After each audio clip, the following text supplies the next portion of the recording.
चलिए आगे बढ़ते हैं। कैबिनेट मंत्री ओम प्रकाश राजभर ने जी मीडिया से बातचीत में अलंकार अग्निहोत्री और यूजीसी गाइडलाइन को लेकर अपनी बात कही। ओम प्रकाश राजभर ने अपने बयान में यह भी कहा कि यादव समाज, पाल, प्रजापति, राजभर, निषाद इनका हक खा रहा है, इसलिए 27% में भी बंटवारा होना चाहिए। सुनिए उन्होंने क्या कुछ कहा।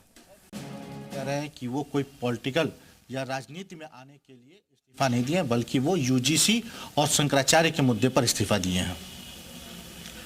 देखिए, इस्तीफा बीमारी का कोई कारण हो, पारिवारिक कलह हो, व्यक्तिगत कोई बात हो तो इस्तीफा उस पर दिया जा सकता है। किसी शंकराचार्य या यूजीसी के मामले पर कोई अधिकारी इस्तीफा नहीं देता है, ये नौटंकी है। इन्होंने देखा कि लोग इकट्ठा हो रहे हैं तो उसी में हम नेता बन जाएं, तो नेता बनने के लिए वो इस्तीफा ड्रामा किए हैं। इस्तीफा नहीं है, वो ड्रामा है। आपको नहीं लगता कि यूजीसी के मुद्दे पर सवर्णों का जो सुरक्षा कवच था वो कहीं ना कहीं सवर्णों को अब नुकसान होगा? सवर्णों का जो बेस है यूनिवर्सिटी में या कॉलेज में, वहीं से उनको नुकसान पहुंचेगा?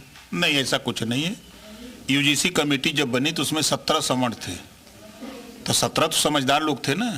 उन लोगों ने उनकी सहमति के और लोगों की सहमति के आधार पर वो बिल पास हुआ है। और जब केंद्रीय शिक्षा मंत्री बोल रहे हैं कि इससे किसी का कोई नुकसान नहीं है, नुकसान नहीं होने दिया जाएगा, और फिर उन्होंने घोषणा कर दिया कि हम कमेटी बना देते हैं, 15 दिन में रिपोर्ट आ जाती है, जो सुझाव आएगा रिपोर्ट उस आधार पर हम संशोधन कर लेंगे। अगर इससे भी नहीं संतुष्ट हैं लोग तो सुप्रीम कोर्ट का दरवाजा खुला है। जैसे पिछड़ों के आरक्षण का विरोध तो यही लोग कर रहे हैं जो आज कर रहे हैं, तो आखिर से पिछड़े वर्ग तो गया सुप्रीम कोर्ट से उसको न्याय मिला, 27% रिजर्वेशन लागू हुआ, तो इनको भी जाना चाहिए सुप्रीम कोर्ट। आपका एक बयान है कि यादव समाज, प्रजापति, पाल, इसके अलावा राजभर, निषाद का हक खा रहे हैं। देखिए, 3 सितंबर 2013 को हाई कोर्ट ने कहा कि 12 जातियां, पिछड़ी जाति का जो 27% आरक्षण है, 12 जातियां लाभ उठा रही, उसमें जब 12 जातियों का नाम भी लिखा। शेष जातियां आरक्षण नहीं पा रही, इसको बांट करके सबको दिया जाए। सरकार किसकी थी? मुख्यमंत्री अखिलेश यादव जी थे। हाई कोर्ट के आदेश का पालन नहीं हुआ।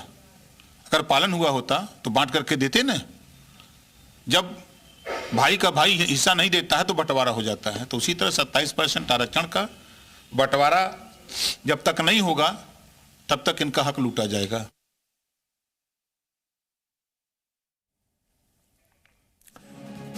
ओपी राजभर ने जो बयान दिया वो हम आपको सुना रहे थे, लेकिन इन सब के बीच यूजीसी विवाद पर आंदोलन थमने का नाम नहीं ले रहा है। जबरदस्त आंदोलन की तस्वीरें सामने है, लेकिन इन सब के बीच आज इस मामले की सुनवाई भी, 3 याचिकाओं पर सुनवाई भी सुप्रीम कोर्ट में होने वाली है।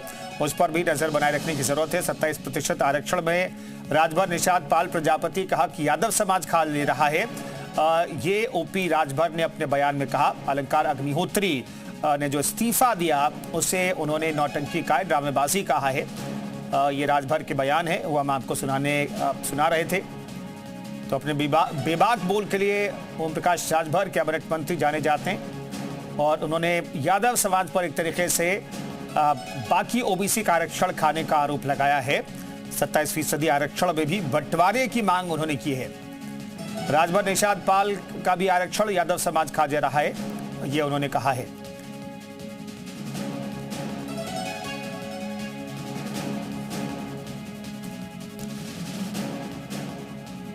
तो ओपी राजभर कैबिनेट मंत्री हैं, अपने बयान के लिए जाने जाते हैं, बेबाक बयान के लिए। उन्होंने बेबाकी से कह दिया कि अब 27% आरक्षण में भी वर्गीकरण होना चाहिए, क्योंकि 27% आरक्षण में बड़ा हिस्सा जो है वो यादव समाज ले रहा है उसका फायदा।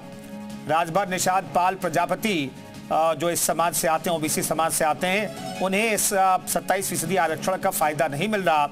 और ज्यादा फायदा, चूंकि जनसंख्या भी संख्या के हिसाब से यादवों की संख्या ज्यादा है ओबीसी में, इसलिए वो ज्यादा फायदा यादव समाज उठा ले रहा है। इस पर भी उन्होंने निशाना साधा और 27% आरक्षण में भी वर्गीकरण की मांग की है, बंटवारे की मांग की है। ओपी राजभर ने जी मीडिया से उन्होंने खास बातचीत की और इसी बातचीत में उन्होंने ये मांग की है। अलंकार अग्निहोत्री, अब सिटी मैजिस्ट्रेट ने जो इस्तीफा दिया, इस मामले पर भी उन्होंने कहा कि वो ड्रामेबाजी कर रहे हैं।